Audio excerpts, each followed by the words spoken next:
Welcome to Good God, conversations that matter about faith in public life.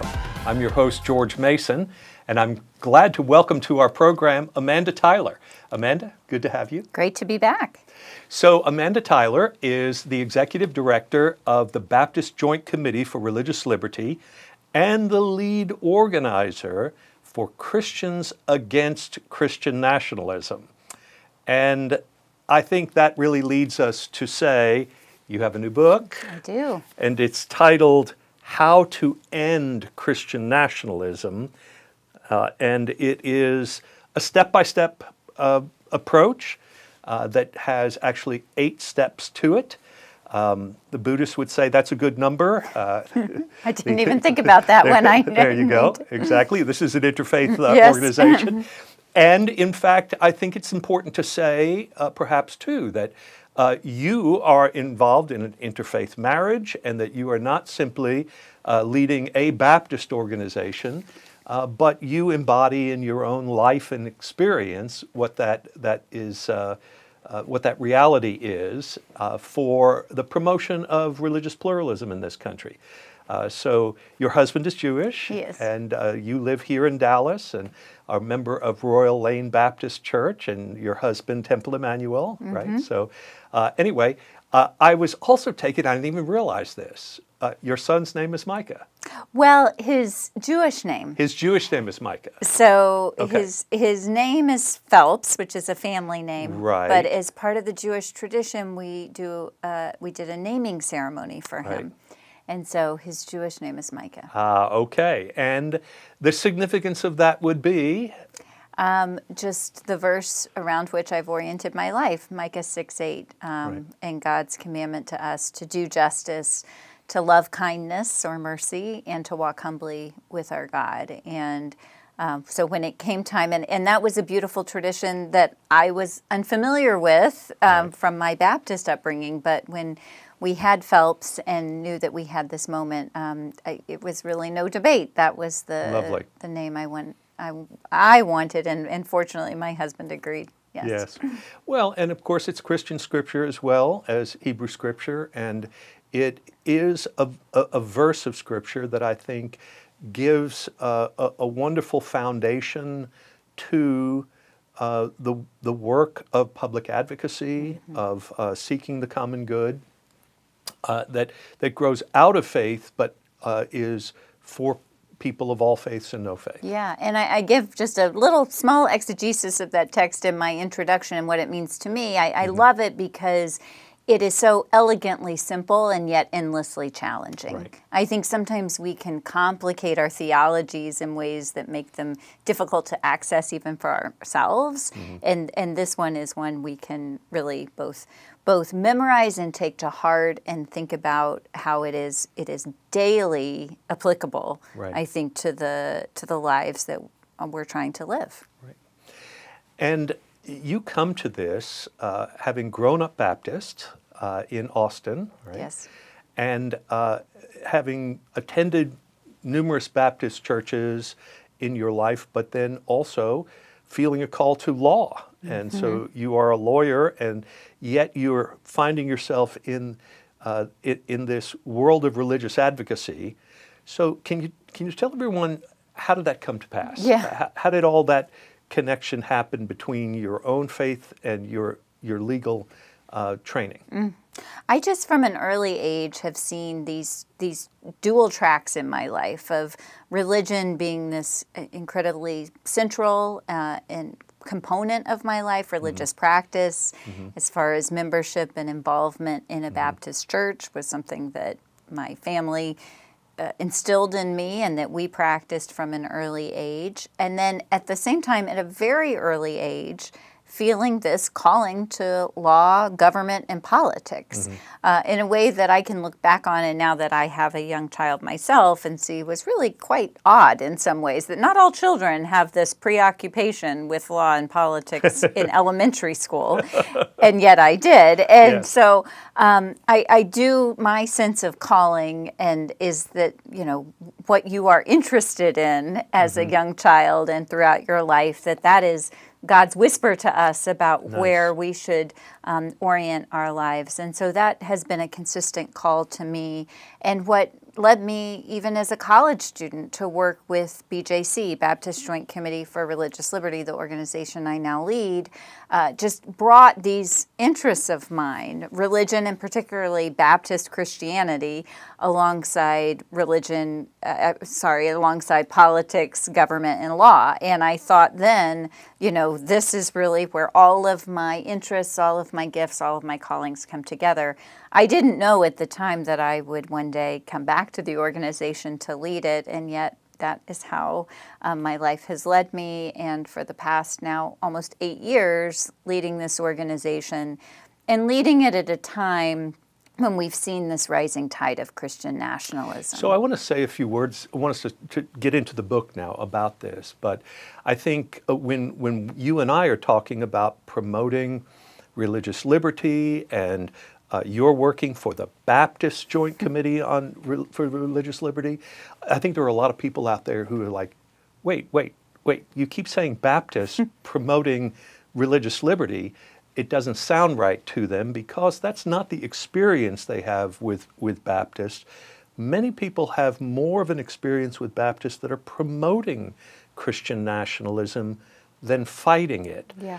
What would you say to them about how we've gotten ourselves into this fix? Yeah, so I think there's a lot there. I mean, Yeah. I think one is a fuller understanding of the history of the Baptist movement is helpful to understand kind of why there even is a Baptist Joint Committee for Religious Liberty, and a consistent strain throughout the 4 centuries of Baptist life of individuals, both lay and clergy, standing up for religious freedom for all people, and doing so out of a deep theological commitment to freedom, Yes. and freedom in all of its forms, and how it essential to authentic faith is that it is freely chosen, and that no person, including any governmental authority, is to interfere with that private choice of an individual and how they pursue their religious callings. And that includes, religious freedom includes both the ability to say yes to God and the ability to say no to God. And so we stand up for religious freedom as zealously for atheists as we do for all forms of Christians, and including people from all other faith traditions. So I think that's the big picture of Baptists and religious freedom. And then I think most people's experience, especially in the United States, of experiencing Baptist Christianity, especially if they aren't one themselves, is some understanding of what the Southern Baptist Convention is. And because that is the largest Protestant denomination in the country, it is also the largest of the many different expressions of Baptist denominations or denominational bodies within the Baptist movement.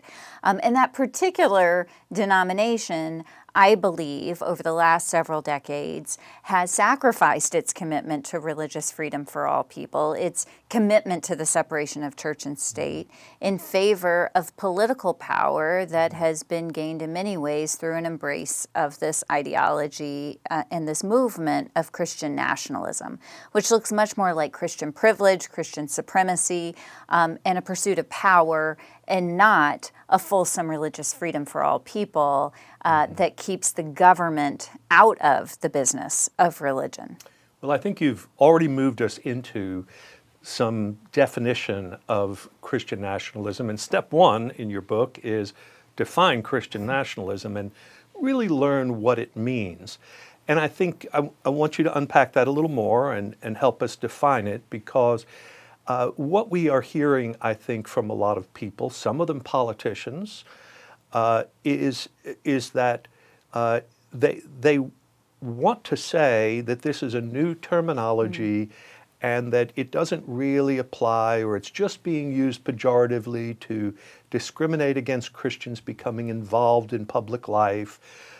And then there are some politicians who actually own it and who are saying, yes, I'm a Christian and I love America, and that makes me a Christian nationalist and I'm proud of it. And they don't even really fully know what that means. So let's define it, and then we can know what to do about it, right? Sure. So Christian nationalism as a term is relatively new, but I think it describes a very old and longstanding problem.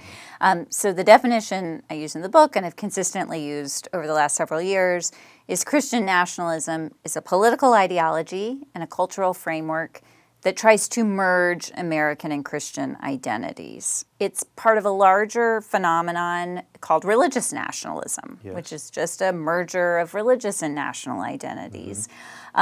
Just by the fact that it's a merger, we can tell that it's the antithesis of an idea of separation of church and state. And Christian nationalism also tells the story that to be a real American, one has to be a Christian.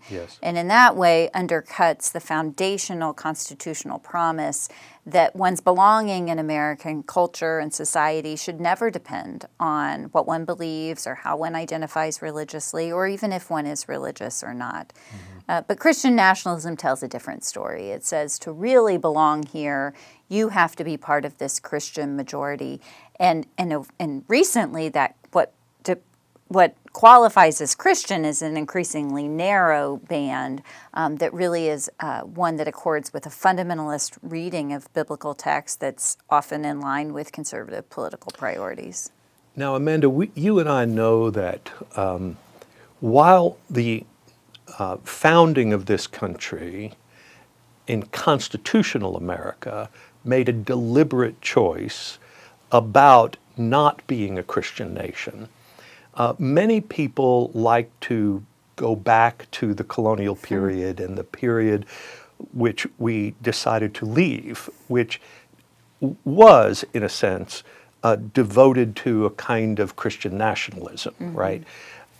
And they make the case, and in fact for at least 50 years what we've known is there is this building of a case among ordinary Christians that know the country, people are telling you this, that we're not a Christian nation, but we really are.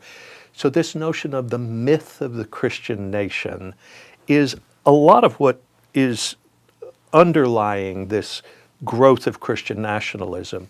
Would you help dispel that for us a little bit? Yeah. So, and I'm glad that you brought up that this myth of a Christian nation goes back before the founding of the United States, which of course happened with the U.S. Constitution. That was when the country was actually constituted.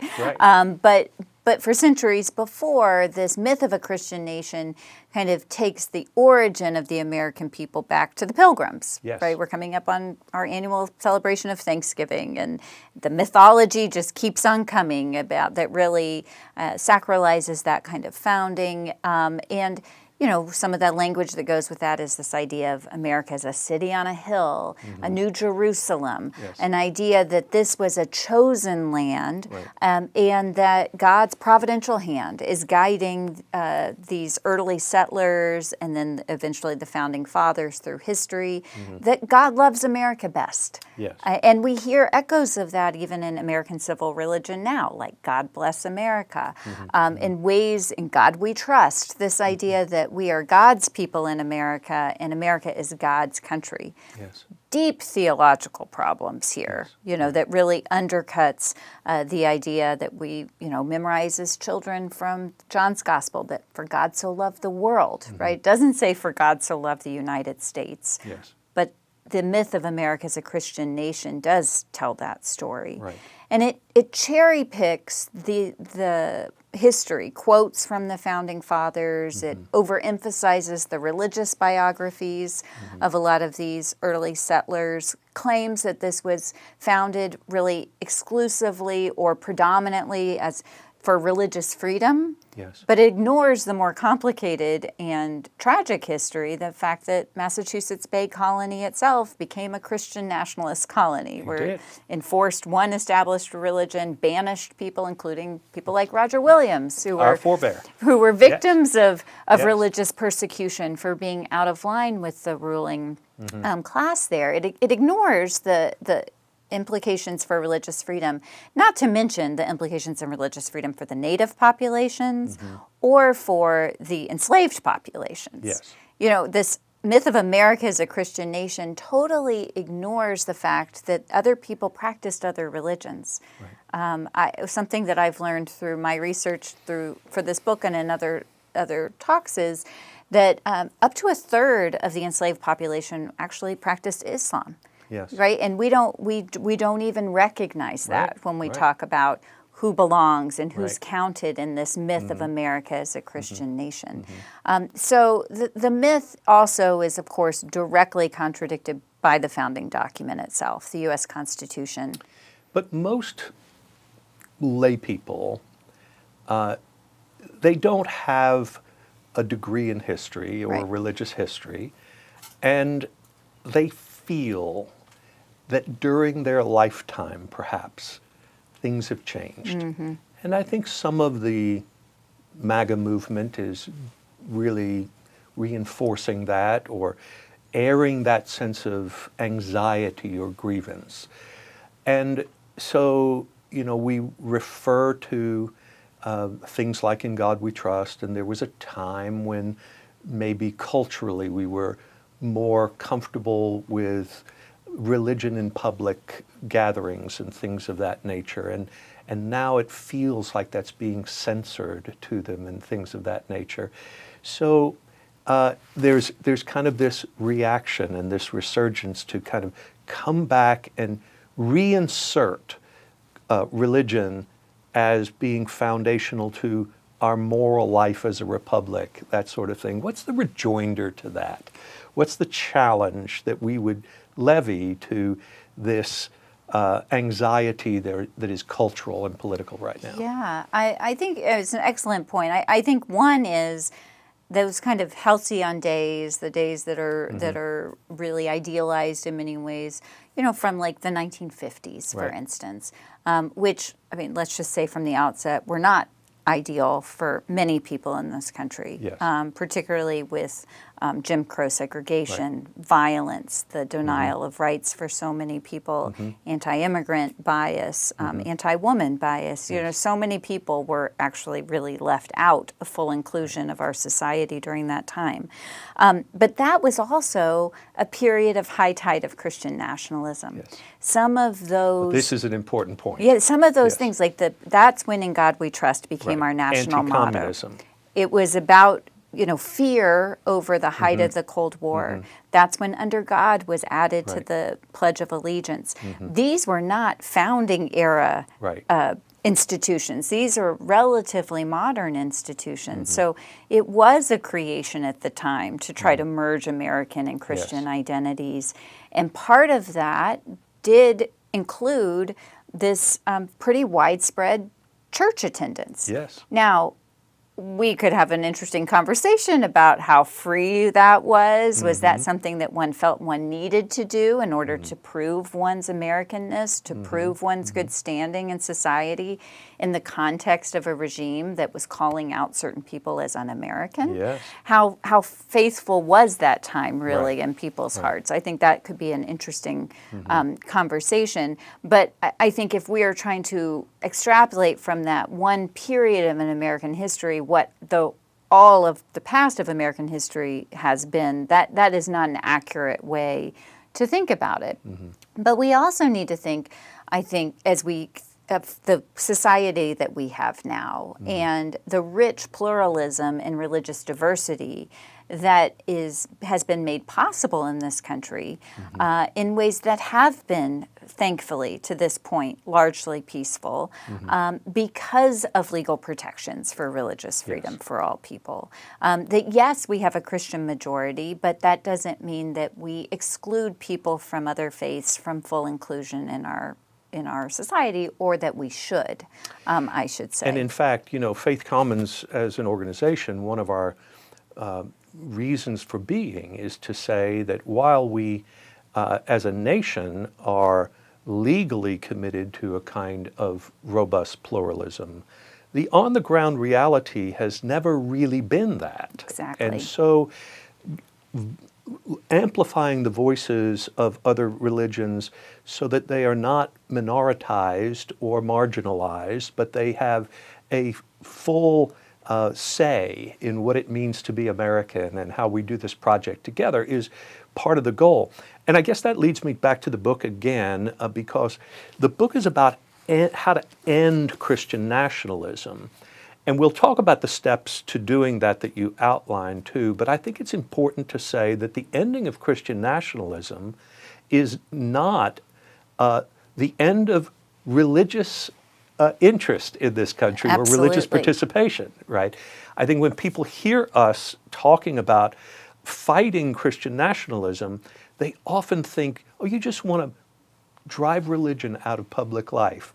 And that's not at all what we're really talking about, right? So, all right, so all those stipulations aside, ending Christian nationalism so that there's a free and open participation in public life.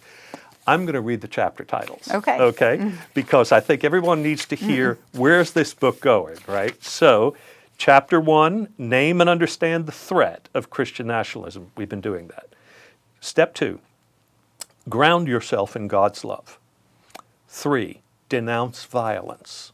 Right? 4, commit to the separation of church and state. 5, take on Christian nationalism close to home. We're going to talk about Texas and local things in here in just a minute. 6, organize for change. 7, protect religious freedom in public schools. And 8, take your place in the public square. Right.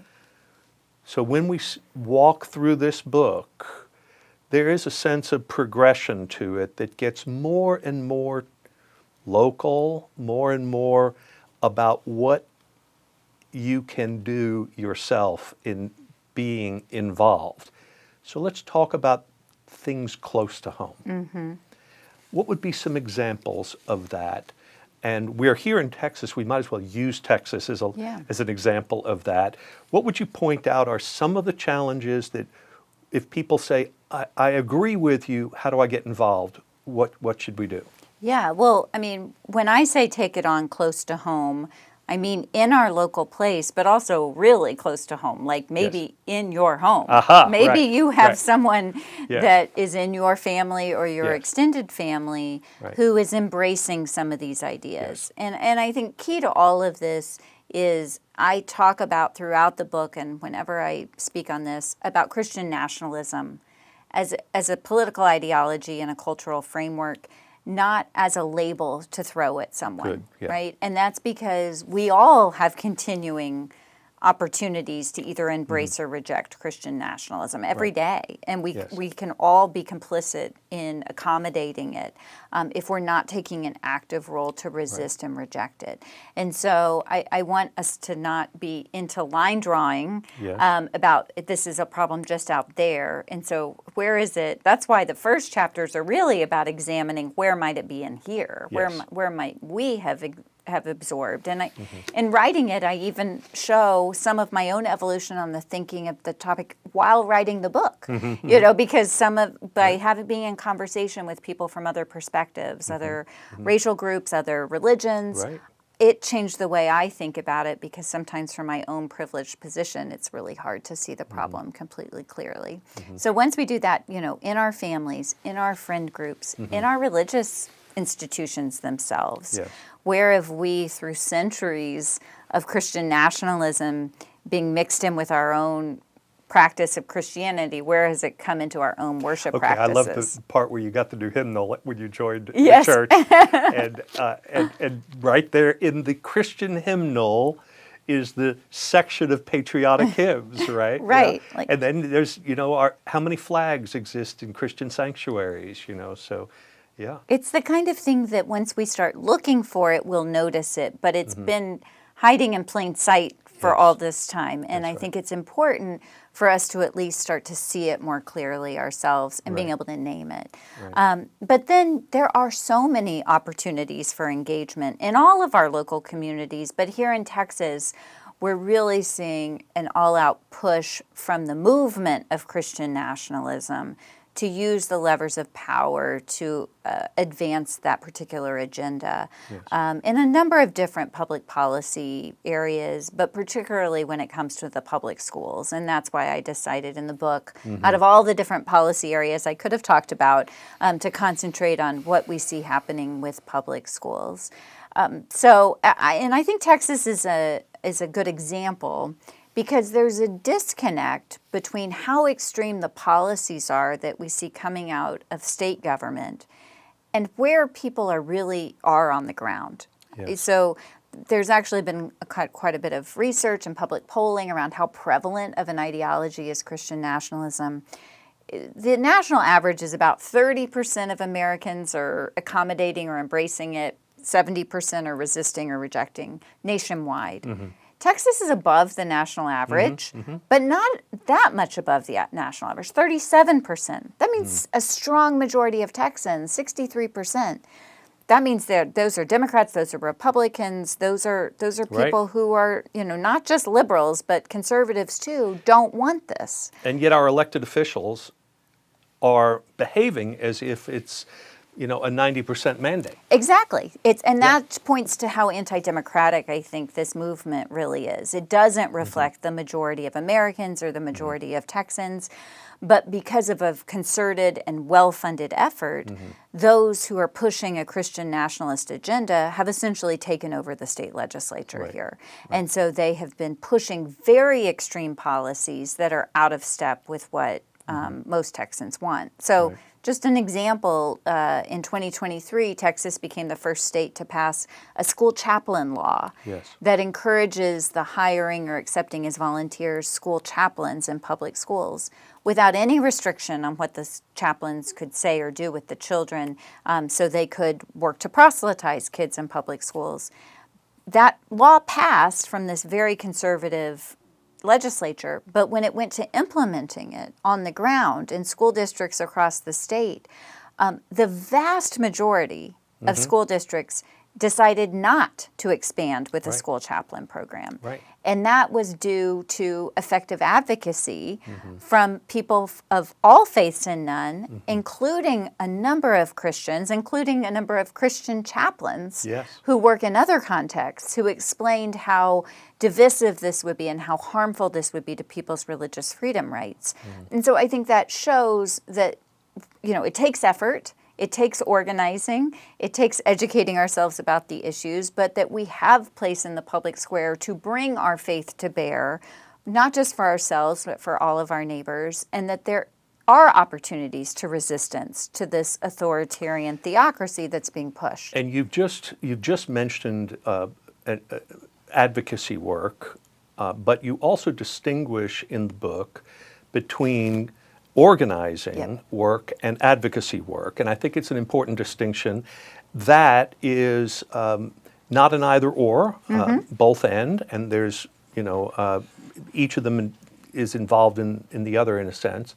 But since North Texas is the first local or regional chapter of Christians Against Christian Nationalism that you've created, I think it's helpful to identify what is community organizing versus advocacy. Yeah, so community organizing is very ground up work. It is incredibly relational. Yes. It is about bringing our neighbors together in community to, one, just get to know one another across all of our lines of difference, to understand what brings us to want to work together to end Christian nationalism.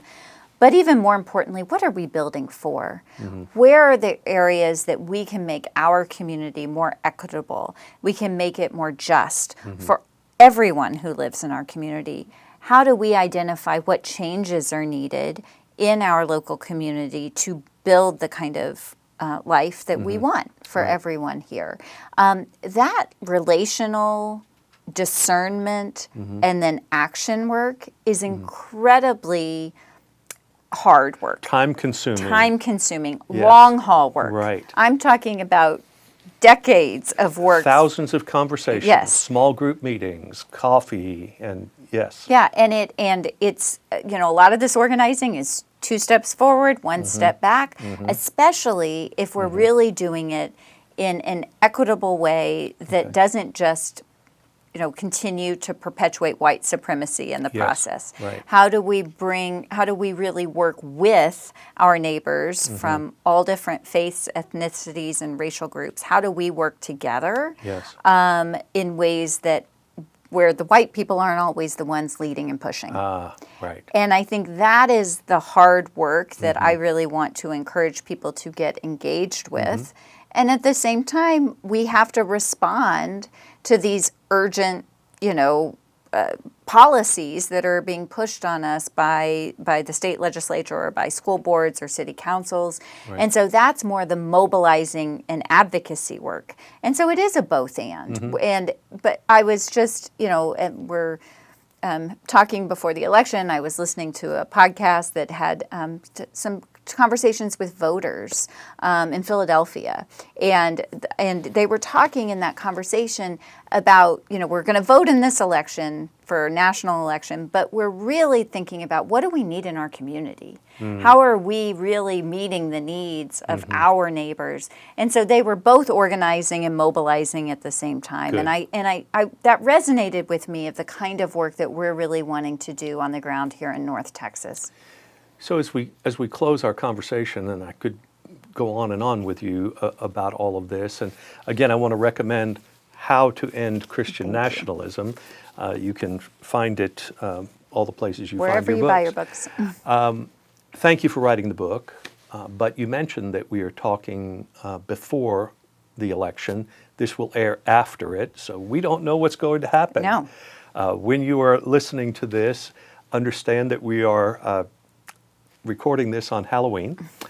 And so I think I'd be interested in what you would offer to those of us who are now going to be watching this after knowing the results of our national election, which, regardless of whom you voted for or what you hoped would take place, now we find ourselves in a new position.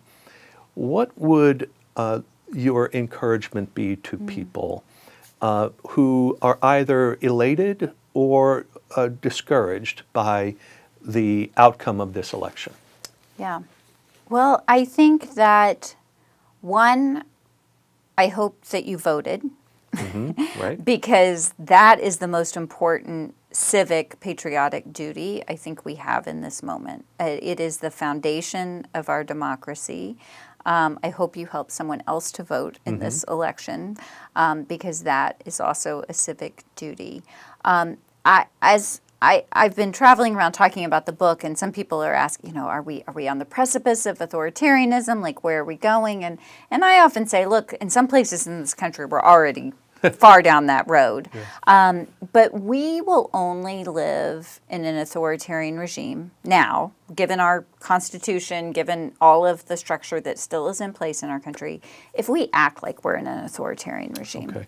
And I will say, when you're listening to this, I am concerned about the specter of violence and how that's being used to threaten free and fair elections. And we have to reject that. We have to stand up and defend the fairness of this election. I am confident in the election officials that have that are running this election, that whatever the result, it is a fair result. And we have to be able to accept the results of the election, whether it's something that we voted for or not. Right. And that is a civic duty in this moment, because if we lose public confidence in elections, if we lose the opportunity for every American citizen to vote for their future, then we are going to lose the entire project. And I think in this moment, because of how everything is so fragile, we have to recommit to the American project without equating it with whatever our faith tradition may be. Okay. Well, Amanda Tyler, thank you for joining us on Good God. Thank you for your book, How to End Christian Nationalism. And we will be prayerful and hopeful in the days to come, and hopefully many more people will become engaged not only with the book but with the mission of ending Christian nationalism, so that we can find one another and bless one another again in this country, regardless of your religious identity or lack thereof. Absolutely. So thank you so much. Amen.